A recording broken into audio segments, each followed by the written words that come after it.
सत श्री अकाल जी। वो सारे दर्शकों का स्वागत है ਜਿਹੜੇ इस वेले साडे प्रोग्राम के नाल जुड़े हुए हैं। सो अज फिर कोशिश करांगे ਜਿਹੜੇ ਤੁਹਾਡੇ सवाल साडे तक भेजे गए सी उन्हां दा जवाब दिता जाए, एक्सपर्ट तो उन्हां दे जवाब लए जाण, कैरीयर काउंसलिंग की जाए, विदेश जाके पढ़ाई किवें की जाए, सही रस्ता दिखाया जाए। वैस्टर्न ओवरसीज तो एक बार फिर तो प्रदीप बालियान जी नूं सदा दिता गया। विशेष गल यह है कि करनाल ब्रांच के ਜਿਹੜੇ डायरैक्टर ने अमन मलिक अज वो भी साडे नाल रहणगे, वो भी साडी चर्चा का हिस्सा बनणगे, तुहाडे सवालों का जवाब देणगे। सो चर्चा शुरू करांगे। पहला स्वागत कर लिए, बहुत बहुत स्वागत है जी। सत श्री अकाल दोस्तों जी। सो मैं आस्ट्रेलिया तो शुरुआत करांगा। कैनेडा की गल सारे कर रहे, पर आस्ट्रेलिया वाला स्टूडेंट जिहड़ा नहीं समझ पा रहा कि कित्थों जानकारी लवे, किहड़े टीवी शो तो जानकारी ले, की लैके आए आस्ट्रेलिया वाले स्टूडेंट्स के लिए, ते किन्ने को वीज़ा आ रहे हैं जी? देखिए, पहले तो यहाँ दो चीज़ें हैं। आपने दो क्वेश्चन किए, दोनों क्वेश्चन के इंडिविजुअल मैं आंसर्स देना चाहूँगा। पहली बात कि नॉलेज कहाँ से ले। दोस्तों 23 फ़रवरी को 23 फ़रवरी को चंडीगढ़ ऑफिस में गवर्नमेंट कॉलेज आ रहा है जिसका TF कंगल जिसको बोलते हैं। ये मेलबर्न बेस्ड कॉलेज है और बहुत पुराना कॉलेज है। सारे के सारे कोर्सेज इसके पास हैं, चाहे आपने ऑटोमोटिव करना है, चाहे आपने इलेक्ट्रिकल करना है, चाहे आपने टूल एंड डिज़ाइन करना है, बिजनेस करना है, IT का कोर्स करना है, कोई भी कोर्स करना है, हर एक कोर्स इसके पास अवेलेबल है। 23 फ़रवरी अगेन बताना चाहूँगा, 23 फ़रवरी को सुबह 10 बजे चंडीगढ़ ऑफिस में डेलीगेट्स आ रहे हैं जो ऑन स्पॉट एडमिशन देंगे जी। इसमें कौन कौन हिस्सा ले सकते हैं वो मैं बताना चाहूँगा। अगर आप 12th पास कर रहे हैं, अभी आप 12th में हैं, आपके पेपर नज़दीक हैं, आप अभी से अपनी सीट बुक कर सकते हैं, कंडीशनल ऑफर लेटर ले सकते हैं। आपको सिर्फ करना क्या, आपकी 10th की मार्कशीट और पासपोर्ट लेके आना है, आपको कंडीशनल ऑफर लेटर मिल जाएगा। फ़ायदा ये होगा, आपको क्वेश्चन जरूर आएगा, सर अभी तो हम 12th कर रहे हैं, अभी तो टाइम लगना है, अभी तो हमारे पेपर होने हैं, रिजल्ट आना है। इसका फायदा ये होगा दोस्तों, आपको कंडीशनल ऑफर लेटर मिल जाएगा ऑन स्पॉट। आपको एक तो डेलीगेट से मिलने का मौका मिलेगा, प्लस में आपके डाउट जो हैं वो क्लियर होंगे, कंडीशनल ऑफर लेटर होगा। जैसे ही आपका 12th क्लियर होती है, आपकी मार्कशीट आपके पास आती है, साइमल्टेनियसली आपका IELTS स्कोर आता है, हमें सिर्फ वो कॉलेज को भेजना है, कंडीशनल ऑफर लेटर अनकंडीशनल हो जाएगा। तो अगर आप 12th कर रहे हैं तो प्लीज़ जरूर आइए अपने पेरेंट्स के साथ। सेकेंडली वो स्टूडेंट्स भी आ सकते हैं जो 12th के तो कर चुके हैं लेकिन अपना IELTS कर रहे हैं। तो IELTS अगर आप परस्यू हैं तो नो प्रॉब्लम, आप भी आ सकते हैं, आप भी कंडीशनल ऑफर लेटर ले सकते हैं। प्लस में वो स्टूडेंट्स भी आ सकते हैं जिसकी सारी कंडीशन कंप्लीट है, चाहे आपने 12th कर ली, प्लस में आपका IELTS भी कंप्लीट है, डेफिनेटली आप भी एडमिशन ले सकते हैं। डायरेक्ट डेलीगेट से मिलने का मौका मिलेगा 23 फ़रवरी सुबह 10 बजे चंडीगढ़ ऑफिस 35C निक बेकर के ऊपर SU 441 442 सेकंड फ्लोर पे। जी प्रदीप जी, एक सवाल पूछांगा, जेडे बच्चे +2 कर रहे हैं या जेडे IELTS हजे करनी है, पता नहीं किन्ने मार्क्स आएंगे, की एक लैके चलन टारगेट मार्क्स का ते नाल IELTS का जेड़ा स्कोर लेना? दोस्तों इसमें जो सबसे बड़ी बात है, जो आज की डेट में ऑस्ट्रेलिया का सिनेरियो है, वो CBSE बोर्ड मेजर सब्जेक्ट्स देखता है इसके लिए। और अगर आपने पंजाब और एजुकेशन बोर्ड है, कोई भी बोर्ड है, मेजर सब्जेक्ट्स वो देखता है। CBSE बोर्ड का 60% आज की डेट में एक्सेप्ट कर रहे हैं। जो दूसरे बोर्ड है लाइक हरियाणा, पंजाब है, तो आपको 65% वो मेजर सब्जेक्ट्स ले रहे हैं। अगर आप हिमाचल, यूपी किसी और बोर्ड से भी हैं तो भी आपका 60% आपका एडमिशन हो जाएगा। यहाँ जो ऑस्ट्रेलिया में आज की डेट में रिजेक्शंस भी बहुत आ रही हैं, वो उन स्टूडेंट्स की आ रही हैं जिनके 5.5 बैंड हैं या उनके स्कोर अच्छे नहीं हैं, फंड्स ठीक नहीं है। लेकिन जिस बच्चे की परसेंटेज अच्छी है, खासकर मेजर 4 का मतलब अगर आप कॉमर्स के स्टूडेंट हैं तो इंग्लिश, अकाउंट्स, बिजनेस और इकोनॉमिक्स। अगर आप मेडिकल के स्टूडेंट्स हैं तो आपका इंग्लिश, फिजिक्स, केमिस्ट्री और बायोलॉजी। अगर आप नॉन मेडिकल हैं तो वही इंग्लिश, फिजिक्स, केमिस्ट्री, मैथ, ये सारी चीज़ें देखी जानी है। अगर ये आपके जो मेजर सब्जेक्ट्स हैं इसमें आपकी परसेंटेज अच्छी है तो आपका वीज़ा आने के चांसेस बहुत हाई हैं जी। सो 23 फरवरी ਨੂੰ ਵੈਸਟਰਨ ਓਵਰਸੀਜ਼ ਦੇ ਚੰਡੀਗੜ੍ਹ ਆਫਿਸ ਦੇ ਵਿੱਚ ਜਿਹੜਾ ਇੱਕ ਗਵਰਨਮੈਂਟ ਕਾਲਜ ਆ ਰਿਹਾ TAFE ਕੰਗਨ, ਜਿੱਥੇ ਪਹੁੰਚ ਕੇ ਤੁਸੀਂ ਇਸ ਕਾਲਜ ਦੇ ਲਈ ਐਡਮਿਸ਼ਨ ਲੈ ਸਕਦੇ ਹੋ। ਔਨ ਦਾ ਸਪੋਰਟ ਤੁਹਾਨੂੰ ਸਾਰੀ ਜਾਣਕਾਰੀ ਦਿੱਤੀ ਜਾਏਗੀ, ਔਨ ਦਾ ਸਪੋਰਟ ਐਡਮਿਸ਼ਨਸ ਦਿੱਤੀਆਂ ਜਾਣਗੀਆਂ। ਉਹ ਸਾਰੇ ਬੱਚੇ ਜਿਨ੍ਹਾਂ ਨੂੰ ਆਸਟ੍ਰੇਲੀਆ ਬਾਰੇ ਜਾਣਕਾਰੀ ਨਹੀਂ ਮਿਲ ਰਹੀ ਸੀ, ਜਾਂ ਉਹ ਬੱਚੇ ਜਿਨ੍ਹਾਂ ਨੂੰ ਆਸਟ੍ਰੇਲੀਆ ਬਾਰੇ ਦੱਸਿਆ ਜਾਂਦਾ ਹੈ ਕਿ ਵੀਜ਼ਾਜ਼ ਨਹੀਂ ਆ ਰਹੇ ਜਾਂ ਆਸਟ੍ਰੇਲੀਆ ਬੰਦ ਹੋ ਚੁੱਕਿਆ ਵਰਗੀਆਂ ਗੱਲਾਂ ਸੁਣ ਰਹੇ ਸੀ, ਉਹ ਬੱਚੇ ਆਸਟ੍ਰੇਲੀਆ ਅਪਲਾਈ ਕਰ ਸਕਦੇ ਨੇ। ਵੈਸਟਰਨ ਓਵਰਸੀਜ਼ ਦੇ ਨੰਬਰ ਸਕਰੋਲ ਕੀਤੇ ਜਾਂਦੇ ਨੇ, ਇਹਨਾਂ ਨੰਬਰਾਂ ਦੇ ਉੱਤੇ ਕਾਲ ਕਰਕੇ ਵੀ ਤੁਸੀਂ ਹਰ ਜਿਹੜੀ ਜਿਹੜੀ ਚੀਜ਼ ਡਿਟੇਲ ਦੇ ਵਿੱਚ ਜਾਣ ਸਕਦੇ ਹੋ, ਪੁੱਛ ਸਕਦੇ ਹੋ। ਕੈਨੇਡਾ ਵੱਲ मैं बताऊंगा, जनवरी इनटेक किस तरह का रहा? जनवरी इनटेक बहुत बढ़िया था और इसमें हमारा सक्सेस रेट 95% एंड अबव रहा है जी। मतलब मोस्टली जिन बच्चों की हमने फाइल लगाई है उन सबके वीज़ास लिए हैं। इवन की मिराकल ये है कि एक स्टूडेंट ऐसी थी जिसके 2 बार रिजेक्शन थे, लड़का था वो, उसकी 2 बार रिजेक्शन थी, उसका वीज़ा लिया। एक लड़की थी संगरूर से, उसका 1 बार रिजेक्शन था, उसका वीज़ा लिया। इवन के करनाल ब्रांच से मिस्टर अमन मलिक हैं जो करनाल ब्रांच के डायरेक्टर हैं, इनकी एक स्टूडेंट थी जो कि ओपन स्कूलिंग से वो बच्ची थी, उसका वीज़ा भी हमने लिया है जी। ओपन ਸਕੂਲ ਦੇ ਕਾਫੀ ਬੱਚਿਆਂ ਦੇ ਸਵਾਲ ਆਉਂਦੇ ਨੇ, ਸੋ ਅਮਨ ਜੀ ਜੇਕਰ ਤੁਸੀਂ ਜਵਾਬ ਦਿਓ, ਕਿਸ ਤਰ੍ਹਾਂ ਦੀ ਪ੍ਰੋਫਾਈਲ ਸੀ ਓਪਨ ਸਕੂਲ ਵਾਲਾ ਜਿਹੜਾ ਬੱਚਾ ਹੁੰਦਾ ਹੈ, ਕਿਸ ਤਰ੍ਹਾਂ ਦੀ ਉਹਨਾਂ ਦੀ ਕੁਐਰੀਜ਼ ਹੁੰਦੀ ਤੇ ਜਿਹੜੀ ਇੱਕ ਪ੍ਰੋਫਾਈਲ ਤੁਸੀਂ ਵੀਜ਼ਾ ਲਿਆ ਕਿਵੇਂ ਦੀ ਪ੍ਰੋਫਾਈਲ ਸੀ, ਕਿੰਨਾ ਕੁ ਟਾਈਮ ਲੱਗਿਆ? देखिए सर, बच्चे जो हमारे पास आते हैं अधिकतर कन्फ्यूजन रहती है बच्चों की कि सर मेरा नेशनल ओपन बोर्ड है, हरियाणा ओपन बोर्ड है या कोई भी स्टेट ओपन बोर्ड है, तो मेरे परसेंटेज चांसेस वीजा के कितने रहेंगे। तो मैं अपने दर्शकों को ये बताना चाहता हूँ, अगर आपकी परसेंटेज अच्छी है, चाहे बोर्ड कोई सा भी है, चाहे आपका CBSE बोर्ड है या स्टेट बोर्ड है या नेशनल ओपन बोर्ड है, जैसे अब प्रदीप सर ने बताया हमारा करनाल का वीजा है हरियाणा ओपन बोर्ड का, तो उस लड़की की परसेंटेज अच्छी थी, साथ के साथ बैंड अच्छे थे। तो आप ऑस्ट्रेलिया अप्लाई कर रहे हो या कनाडा अप्लाई कर रहे हो, तो आपके बैंड और आपकी परसेंटेज अगर अच्छी है तो वीजा चांसेस हाई है। अच्छी ਨੂੰ ਕਿਸ ਤਰ੍ਹਾਂ ਲਈਏ ਵੀ ਕਿੰਨੇ ਹੋਣੇ ਚਾਹੀਦੇ ਨੇ? अगर हम मेजर सब्जेक्ट की बात करते हैं तो मिनिमम 60% बच्चे को रखने चाहिए अगर वीजा चांसेस हाई करते हैं तो। अब कुछ बच्चों की कंफ्यूजन रहती है सर मेरे 55% है और मेरे बैंड भी 5.5 है, तो ऐसे बच्चों के लिए 2 ऑप्शन है, या तो अपना IELTS इंप्रूव करें या अपनी परसेंटेज इंप्रूव करें। ਉਹ ਜਿਹੜੇ ਬੱਚੇ ਓਪਨ ਸਕੂਲ ਤੋਂ ਨੇ, ਚਾਹੇ ਸਟੇਟ ਬੋਰਡ ਤੋਂ ਨੇ ਜਾਂ ਨੈਸ਼ਨਲ ਬੋਰਡ ਤੋਂ ਨੇ, ਕਿਹੜੇ ਬੱਚਿਆਂ ਨੂੰ ਤੁਸੀਂ ਇਨਵਾਈਟ ਕਰ ਰਹੇ ਹੋ ਜਾਂ ਕਿਹੜੇ ਬੱਚਿਆਂ ਦਾ ਤੁਹਾਨੂੰ ਲੱਗਦਾ ਕਿ ਹਾਂ ਵੀਜ਼ਾ ਆਏਗਾ? देखिए सर, अगर मैंने आपको पहले भी बताया, अगर बोर्ड कोई भी हो बट परसेंटेज अगर 60 है और 6 बैंड है तो डेफिनेटली अगर वो चाहे ऑस्ट्रेलिया हो चाहे कनाडा, उस बच्चे के वीजा चांसेस बहुत हाई रहेंगे। ठीक है। कई बार इस स्टूडेंट्स की मैं बात करूं जो अपना करनाल ब्रांच था, जैसे SPP कॉलेजेस मोस्टली जो है वो ओपन स्कूलिंग को बहुत कम प्रमोट करते हैं, लेकिन हमने इसका वीज़ा लिया यूनिवर्सिटीज़ में, कैपिलानो यूनिवर्सिटी में डाला, यूनिवर्सिटी चेकलिस्ट के हिसाब से इसकी फाइल बनाई और सिगोड़ता वीज़ा, इसका तकरीबन 10-12 दिन में इसका वीज़ा आ गया था वर्किंग डेज में। तो देखना ये होता है कनाडा में खासकर जो चीज़ें देखी गई हैं वो देखी जाती है कि बच्चे का मतलब कहीं स्कोर ठीक है तो परसेंटेज का मतलब उसका IELTS में स्कोर कम है, परसेंटेज ठीक है, या फिर परसेंटेज वैसे तो ओवरऑल ठीक है लेकिन मेजर सब्जेक्ट्स में वीक है। तो हमने जो चीज़ देखी है वो चीज़ ये है कि मोस्टली जो स्टूडेंट्स के वीज़ा रिजेक्ट होते हैं वो रिलेवेंट कोर्स या फाइनेंस को लेकर रिजेक्ट होते हैं। अगर आपके पास डेडिकेटेड टीम है, वेस्ट ओवरसीज ये क्लेम करता है कि हमारे पास डेडिकेटेड टीम है और बहुत अच्छी टीम है, तो जो स्कोर सिलेक्शन है उस सब पे सारी चीजें बात होती हैं। छोटा सा एग्जांपल है, एक बच्चा PCM है, फिजिक्स केमिस्ट्री मैथ जी, ठीक है, और उसकी परसेंटेज तो वैसे सपोज करो 70% है, और वो 70% होगी कैसे कि उसने फिजिकल एजुकेशन या म्यूजिक के कोर्स ले रखे हैं, उसमें 90% ले लिए, मैथ में उसके 48% मार्क्स हैं, या फिजिक्स में उसके 55% मार्क्स हैं, केमिस्ट्री में अगेन 48% मार्क्स हैं, तो ऐसी प्रोफाइल के वीजा के चांसेस कम हो जाते हैं। लेकिन वीजा इसका भी लिया जा सकता है। देखना ये होगा कि इसमें जैसे मैंने बताया केमिस्ट्री में इसके मार्क्स अच्छे थे, तो इसको ऐसा कोर्स दो जो केमिस्ट्री से रिलेटेड आगे हो, जिसमें मैथ की रिक्वायरमेंट कम हो, और अगर इसका बैंड स्कोर 6.5 बैंड ऐसे बच्चे का निकल जाए तो उसके चांसेस हाई हो जाते हैं।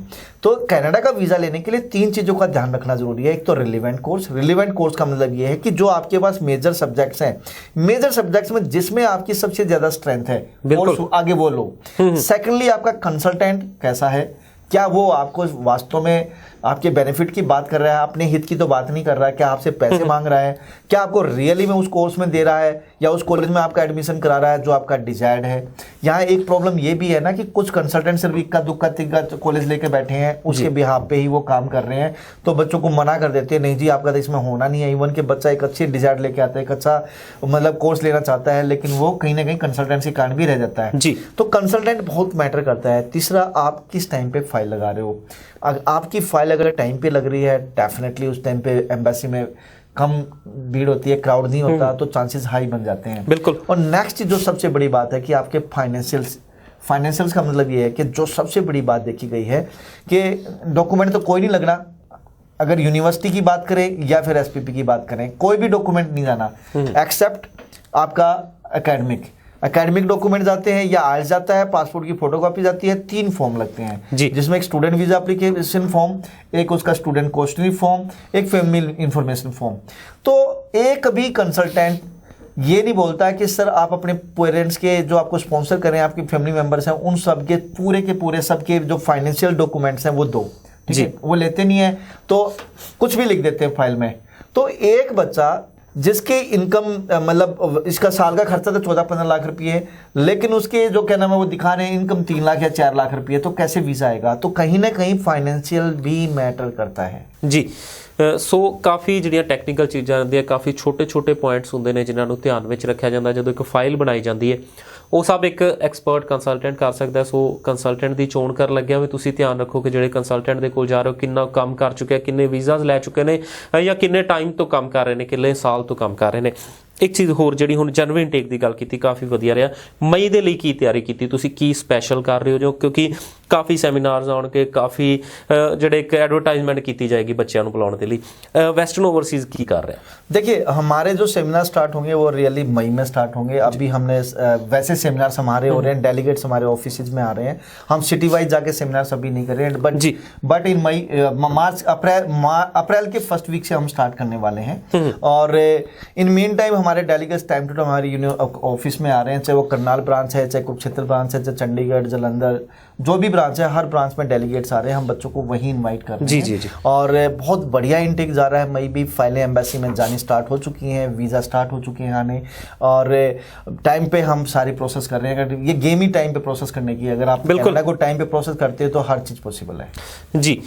एक ਜਿਹੜਾ ਹੋਰ ਬੱਚੇ ਨੇ 5.5 ਬੈਂਡ ਵਾਲੇ ਬੱਚੇ ਜਾਂ ਕਹਿ ਲਈਏ ਜਾਂ ਓਵਰਆਲ 6 ਬੈਂਡ ਨੇ, ਇੱਕ ਮੋਡਿਊਲ ਵਿੱਚੋਂ 5 ਬੈਂਡ ਆ ਗਏ, ਉਹ ਬੱਚੇ ਕਿਤੇ ਨੈਗੇਟਿਵ ਕੀਤੇ ਜਾ ਰਹੇ ਨੇ, ਕਿਤੇ ਬੁਲਾਏ ਜਾ ਰਹੇ ਨੇ ਕਿ ਆਜੋ ਸਾਰਿਆਂ ਦਾ ਵੀਜ਼ਾ ਲੱਗ ਜਾਏਗਾ। ਅਸਲ ਸੱਚਾਈ ਕੀ ਹੈ ਤੇ ਕਿਵੇਂ ਘੱਟ ਬੈਂਡ ਨਾਲ ਵੀਜ਼ਾ ਲਿਆ ਜਾਂਦਾ? देखो सर, असल सच्चाई तो ये है कि मार्केट में पूरा एक धंधा हो रहा है इस चीज़ को लेके।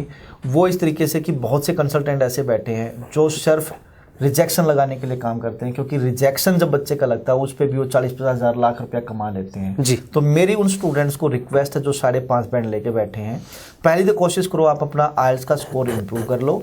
और अगर मान लो आपको लगता है कि मेरी परसेंटेज बहुत अच्छी है लेकिन आइल्स में दोबारा नहीं करना चाहता, तो आप अपनी फाइल लगा सकते हैं, लेकिन वो यूनिवर्सिटी में लगाएं, किसी छोटे मोटे कॉलेज में ना लगाएं। लेकिन अगेन 5.5 बैंड वाले बच्चों को मैं ये बोलना चाहूँगा, अगर आपके 75 और 80% मार्क्स हैं तो you can take the risk. हाँ, जिस बच्चों के 6 बैंड है, नो लेस देन किसी में 5 आ जाते हैं, वो SPP में नहीं जा सकता, लेकिन जेनरिक में तो जायज़, उसमें सॉरी जेनरिक में भी लग सकती है और यूनिवर्सिटी में भी लग सकती है। तो SPP में नहीं लगेगी, मैं जेनरिक उसको नहीं बोलूँगा जनरल में जाए, लेकिन वो यूनिवर्सिटी में जाए, यूनिवर्सिटी में अपना एडमिशन कराए, यूनिवर्सिटी में उसके चांसेस आई है। अगेन यहाँ देखा जाएगा कि उसकी परसेंटेज कितनी अच्छी है। ऐसे बहुत से बच्चों के हमने वीजे लिए हैं जिसके 5.5 थे या 6 बैंड, लेकिन एक मॉडल में 5 थे, तो हमने यूनिवर्सिटीज में उन बच्चों के EAP के साथ, इंग्लिश कोर्स के साथ उसकी फाइल लगाई, उसका वीज़ा लिया।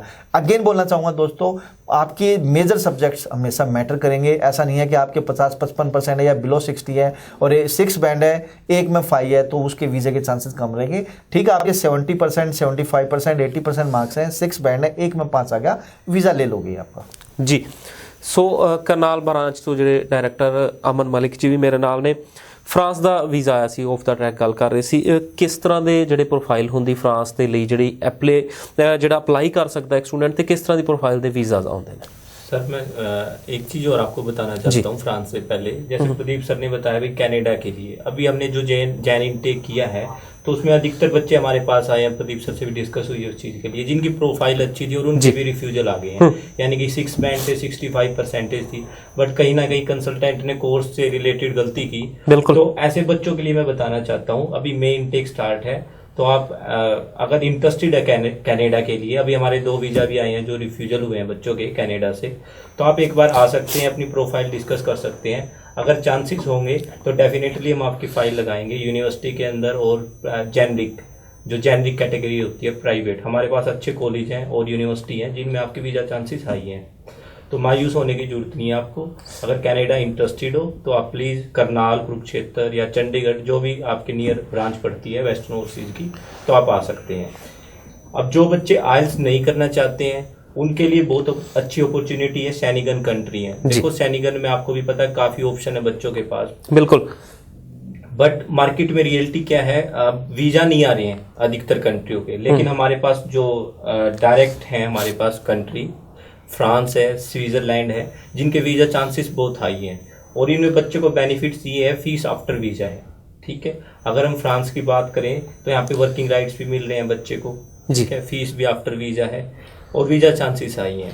और भी एक बच्चे का वीज़ा आया फ्रांस का ही बच्चा था, फ्रांस के लिए था, उसकी जो बीटेक थी वो 6.5 साल में हुई है जी। 6.5 साल में उसकी बीटेक हुई है। अगर हम इसको ऑस्ट्रेलिया, कनाडा, न्यूजीलैंड सोचते हैं शायद इस बच्चे का वीज़ा नहीं आता, बीटेक 6.5 साल में। और परसेंटेज आप अगर मैं आपको बताऊं तो शायद आप भी सोचोगे यार ये कैसे हो गया, 49% उस बच्चे के मार्क्स थे, ही गोट द वीज़ा, उसका वीज़ा आया। तो कहने का मतलब है सेनेगल अच्छा कंट्री है अगर आप, बट इस स्टूडेंट्स की एक बात थी, इसकी कम्युनिकेशन स्किल्स अच्छे थे। जिस बच्चे के कम्युनिकेशन स्किल्स अच्छे हैं, आपने आइल्स नहीं कर रखी, नो प्रॉब्लम, आप जा सकते हैं। वेस्टर्न ओवरसीज जो डील करता है वो फ्रांस में भी डील करता है, स्विट्जरलैंड में भी डील करता है, आपका जर्मन में भी डील करता है, आपका लातविया है, लिथुआनिया है, आपका हंगरी कंट्री है, इन सब कंट्रीज में वेस्टर्न ओवरसीज फाइल लगा ਰਹੇ हैं और ਵੀਜ਼ੇ ਆ ਰਹੇ ਹਨ। ਜਦੋਂ ਗੱਲ ਆਉਂਦੀ ਸ਼ੈਨਗਨ ਦੀ ਆ ਜਾਂਦੀ ਜਾਂ ਵਿਦਆਊਟ ਆਇਲਸ ਕੰਟਰੀ ਜਿੱਥੇ ਬੱਚੇ ਅਪਲਾਈ ਕਰਦੇ ਨੇ, ਵਰਕ ਰਾਈਟਸ ਤਾਂ ਮਿਲਦੇ ਨੇ, ਪਰ ਬੱਚਿਆਂ ਦਾ ਜਿਹੜਾ ਸ਼ਿਕਾਇਤ ਰਹਿੰਦੀ ਜਾਂ ਸਵਾਲ ਰਹਿੰਦਾ ਕਿ ਕੰਮ ਮਿਲੇਗਾ ਜਾਂ ਨਹੀਂ। ਤੁਸੀਂ ਕੀ ਦੇਖਦੇ ਹੋ ਫਰਾਂਸ ਦੇ ਵਿੱਚ ਕਿੰਨਾ ਕੁ ਈਜ਼ੀਲੀ ਇੱਕ ਬੱਚੇ ਨੂੰ ਕੰਮ ਮਿਲ ਜਾਂਦਾ ਜਾਂ किस तरह का काम है? पहली बात तो वेस्टर्न ओवरसीज पढ़ाई के लिए भेज रहा है, काम के लिए नहीं भेज रहा है। लेकिन जितने भी बच्चे जो गए हैं वो कहीं ना कहीं सेटल है, 20 हाउस वर्क राइट्स हैं, तो देखो जाते ही काम किसी को नहीं मिलना, 1-2 महीना बच्चे को सेटल होने में लगता है, 1-2 महीने में सब बच्चे फेमिलियर हो जाते हैं, उसके बाद हर एक बच्चा कहीं ना कहीं काम कर रहा होता है, लीगली काम कर रहा होता है। जी बिल्कुल। सो कोई भी सवाल ਜਿਹੜਾ ਤੁਹਾਡੇ ਮਨ ਵਿੱਚ ਆ ਰਿਹਾ, ਕੋਈ ਵੀ ਚੀਜ਼ ਡਿਟੇਲ ਵਿੱਚ ਜਾਣਨਾ ਚਾਹੁੰਦੇ ਹੋ, ਨੰਬਰ ਲਗਾਤਾਰ ਸਕਰੋਲ ਕੀਤਾ ਜਾਂਦਾ ਹੈ, ਇਸ ਨੰਬਰ ਦੇ ਉੱਤੇ ਕਾਲ ਕਰ ਸਕਦੇ ਹੋ, ਵੈਸਟਰਨ ਓਵਰਸੀਜ਼ ਦੇ ਨਾਲ ਜੁੜ ਸਕਦੇ ਹੋ, ਫੇਸਬੁੱਕ ਪੇਜ ਲਾਈਕ ਕਰ ਸਕਦੇ ਹੋ ਵੈਸਟਰਨ ਓਵਰਸੀਜ਼ 172 ਜਿਹੜਾ ਫੇਸਬੁੱਕ ਪੇਜ, ਤੁਸੀਂ ਇਸ ਪੇਜ ਨੂੰ ਲਾਈਕ ਕਰਕੇ ਇਨਬਾਕਸ ਦੇ ਵਿੱਚ ਮੈਸੇਜ ਛੱਡ ਸਕਦੇ ਹੋ। ਪ੍ਰਦੀਪ ਜੀ ਦੇ ਨਾਲ ਕੰਟੈਕਟ ਕਰਨਾ ਚਾਹੁੰਦੇ ਹੋ, ਅਪਾਇੰਟਮੈਂਟ ਲੈ ਕੇ ਮਿਲਿਆ ਜਾ ਸਕਦਾ ਹੈ। ਹਰ ਤਰ੍ਹਾਂ ਦੀ ਜਿਹੜੀ ਤੁਹਾਨੂੰ ਜਾਣਕਾਰੀ ਫ੍ਰੀ ਆਫ ਕਾਸਟ ਦਿੱਤੀ ਜਾਏਗੀ। ਸੋ ਨਾਲ ਗੱਲ ਕਰ ਰਹੇ ਸੀ, ਕੈਨੇਡਾ ਦੀ ਗੱਲ ਕੀਤੀ, ਰਿਜੈਕਸ਼ਨ ਦੀ ਗੱਲ ਕੀਤੀ, ਵਿਦਆਊਟ ਆਇਲਸ ਕੰਟਰੀ ਦੇ ਵਿੱਚ ਅਮਨ ਜੀ ਜਿਹੜੀ ਇੱਕ ਫਰਾਂਸ ਤੋਂ ਇਲਾਵਾ ਹੋਰ ਕੀ ਆਪਸ਼ਨ ਨੇ ਬੱਚਿਆਂ ਦੇ ਕੋਲ? फ्रांस के अलावा बच्चा स्विट्जरलैंड जा सकता है, बट मैं आपको बच्चों को एक ही बात बताना चाहता हूँ, बच्चे डरते हैं भाई सैनिगन में अपॉर्चुनिटी नहीं है, वर्किंग राइट्स वगैरह, या लेकिन अगर बच्चा जेन्युइन है, अच्छे से स्टडी करता है, तो डेफिनेटली बच्चे को अपॉर्चुनिटी अच्छी मिलेगी, क्योंकि फ्रांस जर्मनी अच्छी कंट्री है, और जो बच्चे गए हुए हैं उनको जो बता रहे हैं तो अच्छा रिस्पॉन्स दे रहे हैं बच्चे। तो अगर बच्चे अच्छे से स्टडी करते हैं तो वहाँ पे हर फैसिलिटी मिलेगी, जैसे ऑस्ट्रेलिया और कनाडा बच्चों को मिलती है। जी ठीक है ना। और स्विट्जरलैंड में जो मेन पॉइंट्स हैं, यहाँ पे पेड इंटर्नशिप मिल रही है बच्चे को 6 मंथ के बाद। इसके अलावा बच्चे को यहाँ पे पेड इंटर्नशिप मिल रही है, साथ के साथ ग्रेजुएशन जब बच्चा कंप्लीट करता है, मास्टर डिग्री कंप्लीट करता है, तो उसको अपॉर्चुनिटी है जो भी उसकी ड्रीम कंट्री है, जैसे ऑस्ट्रेलिया, कनाडा, USA, तो वहाँ पे बच्चा जा सकता है। जी। तो नक्सल में ये बात है, जो बच्चा स्विट्जरलैंड जाता है, 6 महीने की स्टडी है, 6 महीने की जॉब है, बैचलर करता है, 6 महीने की स्टडी, 6 महीने की जॉब, नेक्स्ट ईयर भी 6 महीने की स्टडी, 6 महीने की जॉब। तो पहले 6 महीने खाना पीना रहना सब कुछ कॉलेज में है, और अगले 6 महीने पेड इंटर्नशिप है, जिसमें तकरीबन 1.5 लाख रुपया पर मंथ बच्चे को मिल जाता है। तो 6 महीने में बच्चा तकरीबन 9 लाख रुपया अर्न कर लेता है, रिकवरी हो जाती है। नेक्स्ट ईयर बच्चा जरूरी नहीं है कि कैंपस में ही रहे, वो बाहर भी रह सकता है और उसको स्कॉलरशिप भी मिलती है। तो नेक्स्ट ईयर के एक्सपेंसिव मोस्टली बच्चा वहां पे अर्न करके निकाल लेता है। After completion of study all over the world placement होती है। जी। ਆਇਲਸ ਦੀ ਸਰਵਿਸਿਜ਼ ਵੀ ਜਿਹੜੀਆਂ ਵੈਸਟਰਨ ਓਵਰਸੀਜ਼ ਵੱਲੋਂ ਦਿੱਤੀਆਂ ਜਾ ਰਹੀਆਂ ਨੇ, ਕਾਫੀ ਬੱਚਿਆਂ ਦੇ ਸਵਾਲ ਆਉਂਦੇ ਨੇ। ਹੁਣ ਨਵਾਂ ਕੀ ਲੈ ਕੇ ਆਏ ਹੋ ਆਇਲਸ ਵਾਲੇ ਬੱਚਿਆਂ ਦੇ ਲਈ, ਉਹ ਬੱਚੇ ਜਿਹੜੇ ਆਇਲਸ ਸੰਬੰਧੀ ਜਾਣਨਾ ਚਾਹੁੰਦੇ? तो मैं चाहूंगा अमन सर इस बारे में बताएं प्लीज। जी। आइल्स के लिए देखिए सभी सेंटर अपनी तरफ से अच्छा कर रहे हैं, लेकिन हम जो अलग से करवा रहे हैं और सेंटर से अलग, तो 9:30 to 5:30 तक हम आइल्स की क्लासेस देते हैं। उसमें हम बच्चे को 2:30 के बाद इंडिविजुअल अटेंशन देते हैं, जिसमें बच्चा, क्योंकि बच्चों की कंफ्यूजन होती है काफी, किसी की राइटिंग में प्रॉब्लम है, किसी की रीडिंग में, तो 2:30 के बाद बच्चा अपने जो भी जिस मॉड्यूल में प्रॉब्लम है वो अच्छे से फैकल्टी के साथ डिस्कस कर सकता है, और उससे बच्चे के कम टाइम में बच्चे का आइल्स स्कोर इम्प्रूव होता है। जी। यहाँ पे जो वेस्टर्न ओवरसीज की जो स्ट्रेटजी है वो हम ट्वाइस मॉड्यूल कराते हैं, जैसे सर ने बताया है 9:30 से लेके शाम के 5:30 और 6 बजे तक क्लासेस चलती हैं। जी। तो उसमें रीडिंग, राइटिंग, लिसनिंग, स्पीकिंग, ये ट्वाइस मॉड्यूल्स हम कराने की कोशिश करते हैं, और ग्रामर भी फ्री ऑफ कॉस्ट बच्चों को मिलती है। और इंडिविजुअल अटेंशन होती है, कई वीक स्टूडेंट्स होते हैं उनको भी इंडिविजुअल अटेंशन अलग से होती है, और एवरी वीक सैटरडे को मॉक टेस्ट होता है जी, और जी। मॉक टेस्ट में बच्चों को रियल एनवायरनमेंट देते हैं। अच्छा दोस्तों, एक चीज और बताना चाहूंगा कि हमारा एवरी मंडे नया इनटेक स्टार्ट होता है, नया सेशन स्टार्ट होता है, तो आप आके एडमिशन ले सकते हैं। इसके अलावा वेस्टर्न ओवरसीज से आप अपनी आइल्स की डेट भी बुक करा सकते हो, चाहे आईडीपी है चाहे ब्रिटिश काउंसिल है। अगर वेस्टर्न ओवरसीज से आप आइल्स की डेट बुक कराते हो तो आपको फायदा ये होगा, एक तो आपको फ्री ऑफ कॉस्ट एक बुक मिलेगी जो आपको मतलब हेल्प करेगी आपके एग्जाम में, एज वेल एज आपको कोई प्रॉब्लम आती है तो टाइम टू टाइम आपको उसमें भी हेल्प करने के लिए रेडी रहती है वेस्टर्न ओवरसीज की टीम ਜੀ। ਸੋ ਪ੍ਰੋਗਰਾਮ ਦੇ ਸ਼ੁਰੂ ਵਿੱਚ ਆਸਟ੍ਰੇਲੀਆ ਵਾਲੇ ਬੱਚਿਆਂ ਲਈ ਦੱਸਿਆ ਗਿਆ ਸੀ ਕਿ 23 ਫਰਵਰੀ ਨੂੰ ਜਿਹੜਾ ਇੱਕ ਗਵਰਨਮੈਂਟ ਕਾਲਜ ਆ ਰਿਹਾ ਚੰਡੀਗੜ੍ਹ ਆਫਿਸ ਵਿੱਚ ਵੈਸਟਰਨ ਓਵਰਸੀਜ਼ ਦੇ। ਸੋ ਉਹ ਬੱਚੇ ਜਿਹੜੇ ਆਸਟ੍ਰੇਲੀਆ ਅਪਲਾਈ ਕਰਨਾ ਚਾਹੁੰਦੇ ਨੇ ਇੱਥੇ ਪਹੁੰਚ ਕੇ ਔਨ ਦਾ ਸਪੋਟ ਐਡਮਿਸ਼ਨ ਲੈ ਸਕਦੇ ਨੇ। ਉਹ ਬੱਚੇ ਜਿਹੜੇ ਇਸ ਸ਼ੋਅ ਦੇ ਅੱਧ ਵਿੱਚ ਸਾਡੇ ਨਾਲ ਜੁੜੇ ਜਿਹੜੇ ਉਹ ਜਾਣਕਾਰੀ ਨਹੀਂ ਲੈ ਸਕੇ ਸੀ ਉਹਨਾਂ ਨੂੰ ਇੱਕ ਵਾਰ ਫਿਰ ਤੋਂ ਦੁਬਾਰਾ ਦੱਸ ਦਿਓ 23 ਫਰਵਰੀ ਵਾਲੇ ਦਿਨ ਕੀ ਖਾਸ ਰਹੇਗਾ। दोस्तों 23 फरवरी को टेप कंगन आ रहा है वेस्टर्न ओवरसीज के चंडीगढ़ ऑफिस में 35C में। टेप कंगन के बारे में बताऊं तो ये गवर्नमेंट कॉलेज है, इसके पास मोस्टली सारे प्रोग्राम्स हैं, एडवांस डिप्लोमा भी हैं, डिप्लोमा भी हैं। इसके अलावा यूनिवर्सिटी पाथवे भी है जिसमें लाट्रोब और विक्टोरिया यूनिवर्सिटी के साथ इनके टाइप्स हैं, D2D में बच्चा जा सकता है। तो आप यहाँ पे ऑटोमोटिव का बहुत बढ़िया कोर्स है इनके पास। इसके अलावा IT के कोर्सेज हैं, बिजनेस मैनेजमेंट के कोर्सेज हैं, तो मोस्टली सारे कोर्सेज मिलेंगे। तो आप आ सकते हैं, आप 12th पास कर रहे हैं, अभी 12th के पेपर दे रहे हैं, आप आके डेलीगेट से मिल सकते हैं, आपको कंडीशनल ऑफर लेटर मिलेगा। आपने आइल्स नहीं की है तब भी आप आ सकते हैं, तब भी आप कंडीशनल ऑफर लेटर ले सकते हैं। और जिन बच्चों की 12th क्लियर है और आइल्स क्लियर है तो वो अनकंडीशनल ऑफर लेटर के लिए अप्लाई कर सकते हैं। तो दोस्तों मौका ना चुके, 23 फेब को टेप कंगन के जो कि गवर्नमेंट कॉलेज है इसके डेलीगेट्स आ रहे हैं, इनसे आपको रूबरू होने का मौका मिलेगा। 23 फेब सुबह 10 बजे चंडीगढ़ ऑफिस 35C। ਜਿਹੜਾ ਚੰਦ ਕੁ ਮਿੰਟ ਦਾ ਸਮਾਂ ਸੀ, ਮੇਰੀ ਕੋਸ਼ਿਸ਼ ਸੀ ਕਿ ਵੱਧ ਤੋਂ ਵੱਧ ਸਵਾਲ ਜਿਹੜੇ ਐਕਸਪਰਟ ਨਾਲ ਸਾਂਝੇ ਕੀਤੇ ਜਾਣ, ਵੱਧ ਤੋਂ ਵੱਧ ਜਵਾਬ ਲਏ ਜਾਣ। ਸਮਾਂ ਖਤਮ ਹੋ ਗਿਆ ਪਰ ਤੁਹਾਡੇ ਲਈ ਸਮੇਂ ਦੀ ਕੋਈ ਲਿਮਿਟੇਸ਼ਨ ਜਾਂ ਬਾਉਂਡੇਸ਼ਨ ਨਹੀਂ। ਤੁਸੀਂ ਕਿਸੇ ਵੀ ਵੇਲੇ ਨੰਬਰ ਜਿਹੜਾ ਸਕਰੋਲ ਕੀਤਾ ਜਾ ਰਿਹਾ ਇਸ ਨੰਬਰ ਤੇ ਕਾਲ ਕਰ ਸਕਦੇ ਹੋ, ਵੈਸਟਰਨ ਓਵਰਸੀਜ਼ ਨਾਲ ਕੰਟੈਕਟ ਕਰ ਸਕਦੇ ਹੋ। ਹਰ ਜਿਹੜਾ ਤੁਹਾਡਾ ਸਵਾਲ, ਹਰ ਤੁਹਾਡੀ ਸ਼ੰਕਾ, ਡਾਊਟ, ਕਨਫਿਊਜ਼ਨ ਸਭ ਦਾ ਜਿਹੜਾ ਜਵਾਬ ਦਿੱਤਾ ਜਾਏਗਾ, ਸਭ ਡਾਊਟਸ ਦੂਰ ਕੀਤੇ ਜਾਣਗੇ। ਸ਼ੁਕਰੀਆ ਪ੍ਰਦੀਪ ਜੀ, ਸ਼ੁਕਰੀਆ ਅਮਨ ਜੀ ਸ਼ੋਅ ਦੇ ਵਿੱਚ ਆਉਣ ਲਈ। ਸ਼ੁਕਰੀਆ ਸਾਰੇ ਦਰਸ਼ਕਾਂ ਦਾ ਜਿਹੜੇ ਇਸ ਸ਼ੋਅ ਦੇ ਨਾਲ ਲਗਾਤਾਰ ਜੁੜੇ ਰਹਿੰਦੇ ਨੇ, ਆਪਣੇ ਸਵਾਲ ਸਾਡੇ ਤੱਕ ਭੇਜਦੇ ਨੇ। ਕੈਨੇਡਾ, ਨਿਊਜ਼ੀਲੈਂਡ, ਆਸਟ੍ਰੇਲੀਆ ਜਾਂ ਵਿਦਆਊਟ ਆਇਲਸ ਅਪਲਾਈ ਕਰਨਾ ਚਾਹੁੰਦੇ ਹੋ, ਵੈਸਟਰਨ ਓਵਰਸੀਜ਼ ਨਾਲ ਕੰਟੈਕਟ ਕਰ ਸਕਦੇ ਹੋ। ਅੱਜ ਦੇ ਸ਼ੋਅ ਨੂੰ ਖਤਮ ਕਰਦੇ ਹਾਂ। ਆਪਣੇ ਦੋਸਤ ਕੁਲਦੀਪ ਨੂੰ ਦਿਓ ਆਗਿਆ। ਧੰਨਵਾਦ, ਸਤਿ ਸ਼੍ਰੀ ਅਕਾਲ।